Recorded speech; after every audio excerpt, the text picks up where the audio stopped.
Zovem se Magdalena Maršavić, Rema 5A osnovne škole Čavle, volim Čakavštinu. I sad ću vam pročitati jedan svoj tekst pod nazivom Besede. Svakakovih je besed, lipih i grdih, naših i tujih.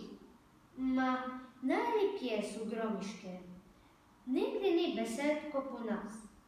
Nike se skližu, nike zapinju, nike lete, a kad ljudi povedaju, ko da tiki kantaju.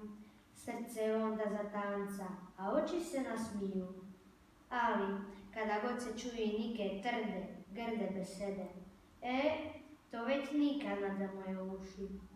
Ali kad čujem, oštija, vidi ovi lipi vlasi, retjivni, korezin, bracolet, berhan, divojka, prijatelj, toj kanat za moje uši.